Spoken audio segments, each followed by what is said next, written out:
Bismillahirrahmanirrahim.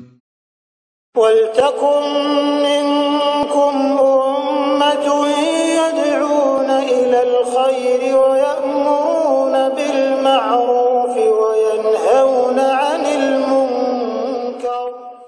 Assalamualaikum warahmatullahi wabarakatuh.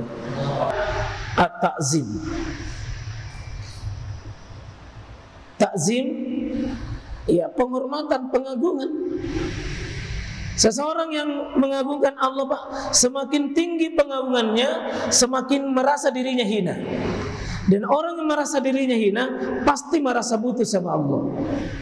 Semakin tinggi penghormatannya kepada Allah, semakin tidak ada sedikit alasan untuk menentang Allah. Cobakah kalau kita takzim sama seseorang, pasti malu berbuat melanggar sama dia. Kalau ada orang yang kita hormati, ada yang kita muliakan, maka pasti perhatian kita dengan besar sekali. Kalau orang takzim kepada Allah, maka pasti merasa tawaduknya, kehinaannya, ketundukannya, kepatuhannya dia pada Allah itu tinggi sekali. Ibnu Qayyim berkata begini, makna al-khusyu' adalah perpaduan antara takzim, pengagungan dengan mahabbah, merasa dirinya hina dan merasa dirinya rendah di hadapan Allah Subhanahu wa taala.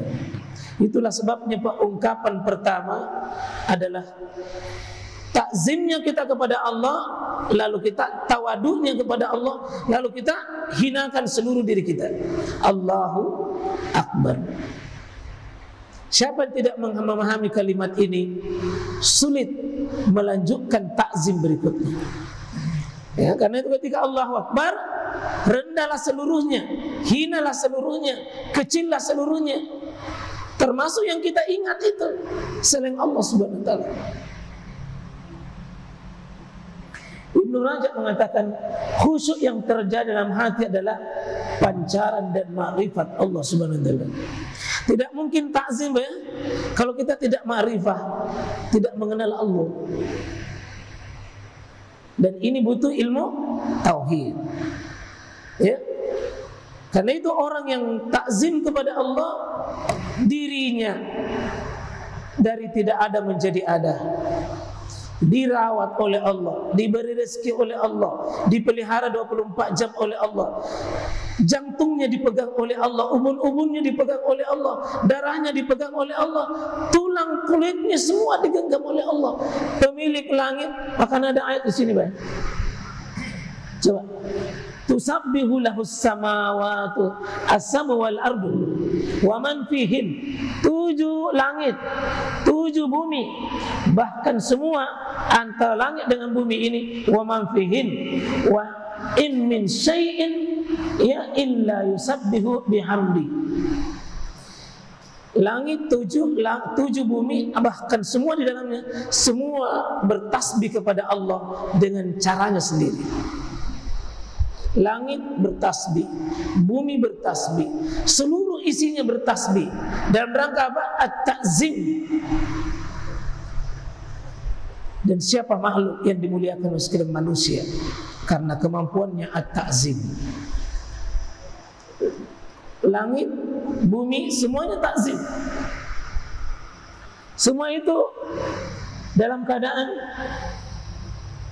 memuji kepada Allah, semua bertasbih kepada Allah Subhanahu wa taala. Ini disuruh oleh Allah Subhanahu wa taala untuk kita memperhatikan. Ya. Ini Imam Ibnu Abi Ismail, ya. Ini kalau kata beliau, kalau mau takzim tingkat tinggi, ada 3 kata kunci beliau. 1, jangan menjadikan sesuatu pun selain Allah sebagai sebab. Wah, ini tingkat tinggi, tingkat butuhnya kepada Allah luar biasa. Tidak ada yang kita kerja kecuali asbabnya dari Allah. Tidak ada, Pak. Bapak bisa, anak-anakku yang bisa hafal Quran, karena Allah sayang kita, Allah memilih kita. Kita bersuara karena Allah memilih kita. Kita sehat karena Allah memilih kita. Tolong Pak, jangan pernah mengatakan saya kuat, saya sehat karena saya jalan pagi, saya pergi olahraga, saya makan vitamin, saya kasih kenyang. Enggak. Jangan lihat semua itu. Tidak ada pengaruhnya semua itu. Semua adalah asbabnya dari Allah. Bisa berdiri karena Allah izinkan berdiri. Bisa hidup karena Allah izinkan hidup. Bisa makan karena Allah izinkan untuk bisa makan. Bisa minum karena Allah izinkan untuk bisa minum. Orang yang sudah punya keyakinan sandarannya tidak ada yang terjadi tanpa asbab dengan izin Allah. Maka pengagungannya kepada Allah luar biasa, Pak. Napas tidak bisa keluar kecuali dengan asbab dari Allah. Pantaskah kita tidak menghinakan diri ke hadapan Allah? Darah mengalir, tangan bergerak, mata bisa memandang, telinga bisa mendengar. Semua itu pasti dengan asbabnya dari Allah. Jangan ada yang lain, Pak. Jangan memberi makhluk itu asbab. Oh, tidak pencuri masuk karena saya kunci rumah. Siapa yang melihat kunci rumahnya? Asbab pencuri tidak masuk. Bagian takzimnya kepada Allah kurang. Karena buktinya kadang dikunci pencuri masuk. Semua karena asbab dari Allah. Yang kedua, jangan pernah beranggapan bahwa seorang makhluk berhak atas Allah. Yang pernah, Pak, kalau kita mulai merasa ibadah bagus, sholat duhanya bagus, sholat tahajudnya bagus, ibadahnya bagus, lalu kita merasa ada hak di hadapan Allah. Tidak ada. Ini Allah katakan begini, in takfuru, kalau kau kafir, kau menentang, kau menolak, kau tidak mau taat sama Allah, apa kata Allah? Fa innallaha ghaniyun ankum. Sungguh Allah itu maha kaya, tidak butuh imanmu, tidak butuh ibadahmu, tidak butuh sujudmu, tidak butuh semua ibadah yang kau lakukan. Maka Allah tidak butuh ibadah kepada hambanya. Allah tidak butuh kebaikan hambanya. Karena Allah diibadahi, tetap Allah maha kaya. Allah ditaati, tetap Allah maha tinggi. Kita maksiat, tetap Allah tidak berkurang. Allahu Akbar. Jangan pernah membantah Allah Subhanahu wa ta'ala dalam keadaan apapun. Ya. Ini 3 resep yang dikatakan oleh Abu Ismail. 3 resep ini, Pak. Ini yang paling penting, yang bagian terakhir. Jangan pernah memberi ruang membantah Allah dalam keadaan apapun dan dimanapun. Disebutkan oleh Al-Quran, wa ma kana lil mu'minin wa la mu'minatin idza qada Allahu wa rasuluhu amra ay yakuna lahu khiyanatun min amrihim. Jadi bagi orang beriman itu, kalau sudah dia bersaksikan pada Allah syahadatnya, keyakinannya, tauhidnya kepada Allah, tidak ada lagi bantahan sedikit pun akan pilihan dirinya.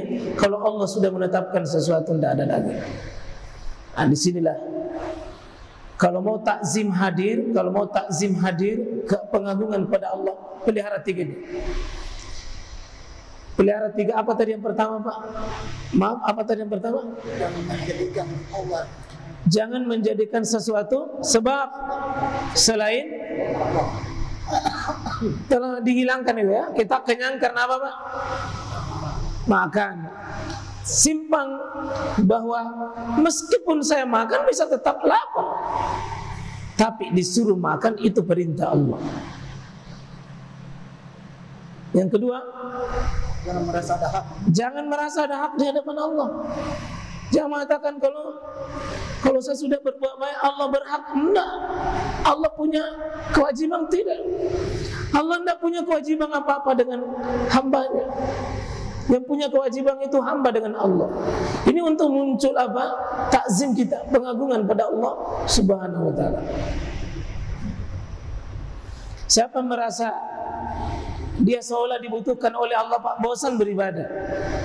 Tapi ketika dia ada takzim, dia merasa butuh sama Allah, maka sekejap mata pun dia tidak berpaling kecuali hanya kebutuhannya kepada Allah Subhanahu wa taala. Gampang sekali Pak Allah muliakan kita, sebagaimana gampang Allah menghinakan kita. Malam ini Pak, kalau mau dibongkar kita punya aib, dibongkar oleh Allah dengan caranya Allah. Kita butuh apa? Butuh dilindungi oleh Allah, butuh dilindungi oleh Allah Subhanahu wa taala. Kita maha lemah. Ini yang ketiga, mahabbah, cinta. Dan siapa yang beribadah Pak tanpa cinta kering. Siapa yang berbuat sesuatu tanpa cinta bosan. Siapa yang berbuat tanpa cinta Pak capek. Tapi siapa yang melandasi ibadahnya mahabbah, cinta kepada Allah Subhanahu wa taala, maka semakin lama dia beribadah semakin nikmat dan dia akan khusyuk. Cinta, dan ini Pak susah dibahasakan. Dan ini kenapa kita mencintai seseorang biasanya Pak? Karena jasanya kepada kita. Kenapa kita cinta seseorang? Dia baik sekali. Dia baik sekali, maka saya cintai dia. Adakah zat yang melebihi kebaikannya Allah dari seluruh kebaikan yang ada?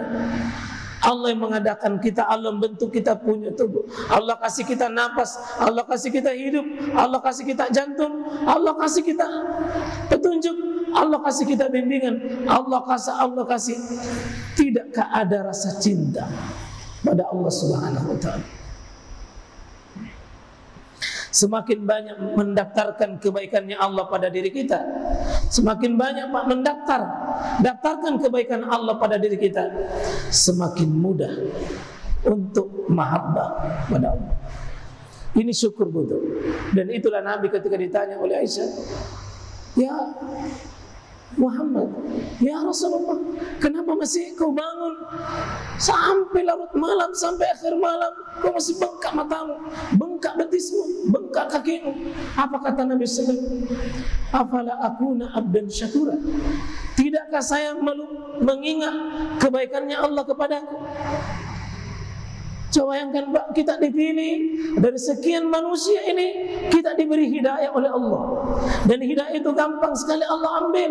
Kita dipilih oleh Allah menjadi asbab kebaikan ini sampai kepada orang lain. Itu artinya Pak, kita syukur pada Allah. Kalau Allah mau sesatkan kita Pak, gampang sekali.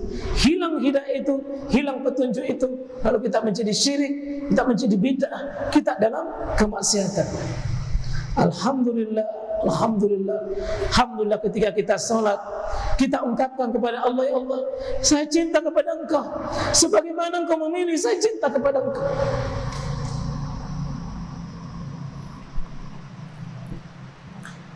Mahabbah ini, kata Syekh Imam Al-Ghazali, yang banyak bahas di sini suasana hati, adalah Asyik mengatakan mahabbah itu jamuannya hati, mahabbah itu makanannya rohani, mahabbah itu penghiasnya mata, dialah inti kehidupan. Mahabbah itu cahaya, siapa yang kehilangan dia laksana melaut dalam kegelapan. Dialah obat, siapapun yang tidak memilikinya hatinya akan terjangkit seluruh penyakit. Mahabbah itu kelezatan, siapapun yang tidak punya, ya yang tidak mengenyangnya, maka seluruh hidupnya hanya penuh dengan kesedihan dan penuh dengan derita. Semoga Allah menolong kita Pak, mengumpulkan mahabbah.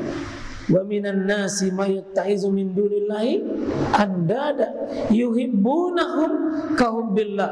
Tapi walladzina amanu asyaddu hubban lillah. Kalau hadir rasa mahabbah pada saat sholat sebentar Pak, dan mahabbah ini bisa muncul ketika mengingat kebaikannya Allah dalam hidup kita. Tidak ada Pak kehidupan tanpa karena kasih sayang Allah. Napas keluar tidak bisa masuk tanpa rahmatnya Allah. Wajar kalau kita cintai Allah. Kalau kita tersungkur sujud, wajar karena kebaikannya Allah kepada kita.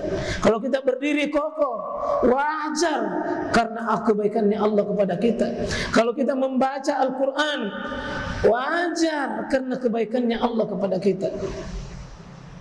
Semoga Allah memudahkan kita. Dan yang terakhir, al-khudu', ini tunduk dan siapkan diri, merendahkan diri di hadapan Allah Subhanahu wa taala. Ini semua satu paket antara muraqabah, antara ta'zim, mahabbah dan al-khudu'. Hati yang khusyuk, tubuh yang khudu'. Tubuhnya khudu', hina di hadapannya, lalu tangannya tidak mampu dia gerakkan untuk melawan yang maha suci, melawan zat yang maha mulia. Tangannya tidak mampu dia angkat untuk menentang keagungan Allah Subhanahu wa taala.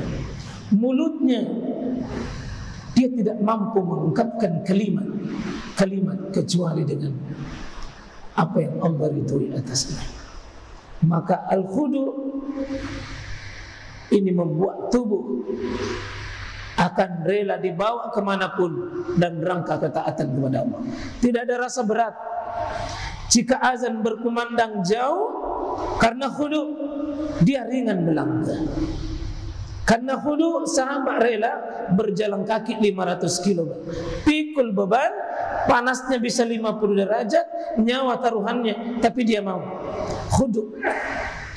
Ketika orang sudah khudu', Nabi Yusuf khudu' sehingga diserahkan wanita cantik di hadapannya. Nabi Yusuf tidak mampu melakukan, karena inni akhafu ilallah, saya takut kepada Allah Subhanahu wa taala. Itu saya kira Pak, kalau semoga Allah menolong kita, karena gampang diucapkan tapi tidak semua orang dipilih.